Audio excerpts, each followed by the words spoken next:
Hi, I'm Kathy Dodson. And I'm Jocelyn Lindsay. Welcome to another episode of 5 Minute Indie Insights, publishing tips and tricks we offer mostly in 5 minutes because your tea went cold, your coffee's reheated, and your draft still is not done. Oh, and today we're going to talk about finishing that draft. Man, every time I write a bunch, I hit about 40,000 words, Yep. and I think the book stinks. I don't want to write anymore. I get these blahs in the middle of the novel every time when I'm drafting. Oh, yeah.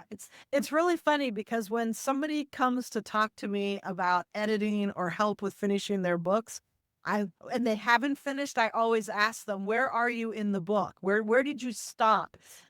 90% of the time people have stopped somewhere between that 30 to 50, that 50,000 word range because they're hitting that middle. And man, that middle just comes to a grinding halt for a lot of people. And I have found that often if I'm not aware of what I'm doing, I just like fall off the cliff there as well with my own writing.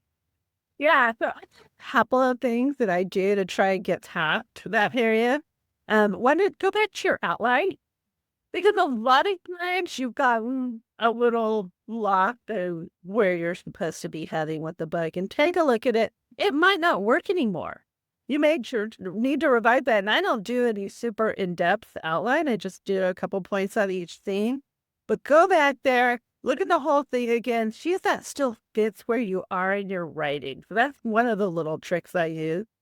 How about you? I think even having an outline is a trick. And because a lot of writers I've talked to who are pantsers and don't have outlines come to this place and they don't know what's going to happen because they haven't thought that. Because a lot of writers, they get that initial inspiration and that initial image of what the book is going to be, and then they run out of juice. They've run out of gasoline in their car to get them through the rest of that book. And that's a great place to go back and do an outline. Exactly. A little bit of everything. What fits in it? What happens in terms of the plot and what happens in terms of your character's arc? And go to the next scene, do that. And then you'll be like, okay, and I know I need to get over here. And sometimes that will just put all the puzzle pieces in place, It's like, you know? yeah. Yeah. And the other thing I like to do is get away from my book. It's like when I start hitting there, it may just be that I need staring at a wall time. If I've looked at my outline, if I've re-outlined what I've got and I'm still stuck, I may just need to like stare at the wall. It doesn't mean the book is still not happening. It just means I need to have my immediate focus on something else and let my brain chew on it in the background. That's a great idea. And that happens to me too. And you'd be amazed at how much your brain works on stuff when you're not trying to put it on the page. But for me, sometimes I also have to say, I just gotta get this done. And I have to recommit to the shitty person. And one of the ways I did that with the last book I wrote was that I got an accountability partner. And we would text each other. We set our goals on every Sunday and how many words, for me, it was how many words I was going to write each day that week. And that helps me write better when I have someone to account to. And I had to stop worrying about if I thought the book was crappy. Right. I had to carry it forward. And they turned out fine. Absolutely. Yeah, I will keep writing that shitty draft. It's just like and I'll leave myself notes.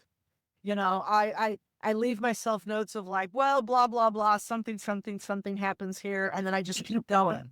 Because it's just keeping that flow going sometimes is more important than being worried about what that flow particularly is. And you get through the malaise of the messy middle, right? You really do get past it and you start writing again. And then you can, if there's usually not even something wrong with it when you go back. You just, you just has to get to the end of the draft. That's like the worst when there's really nothing wrong with the book and it's all here. Yes. But that's like the worst. And sometimes I have to bring somebody in and say, can you just like, sometimes I have to verbally vomit at somebody and then I'm like, oh, well, that's fine. Or I don't get it. just so Mhm. I can get out of my own head and my own second thoughts about what I'm doing, because it does start I do start feeling sometimes like, "Oh my god, who's going to read this? This is done. This is a blah blah blah blah blah blah blah blah blah." It's all Yeah. guys on your shoulders. If you can't get deli again, get help. Please fit it not again, Mom. Best done it. You know, like that about so much. I need help.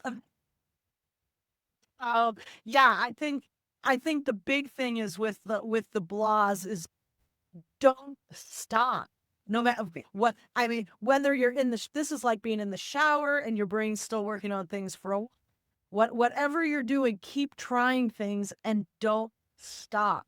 You've got to keep moving forward, because if you stop for 6 months or a year or what, and a day turns into a week, turns into a month, you just got to keep finding that energy to keep going. We say this to each other all the time, one foot in front of the other. Sometimes it's crawling, um, but you just have to keep moving forward somehow. And you get a finished book when you keep moving forward, and it's the greatest thing in the world. So yes, Absolutely. And we want you to have the greatest thing in the world.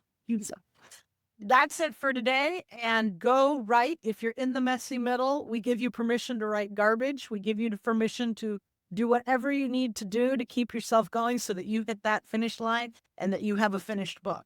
In the meantime, we are off to get our books done and get out of our messy middles. And we will see you soon. Don't forget to like or subscribe and give us a comment or two. We'd love to hear what you're doing out there. Take this, Par. bye.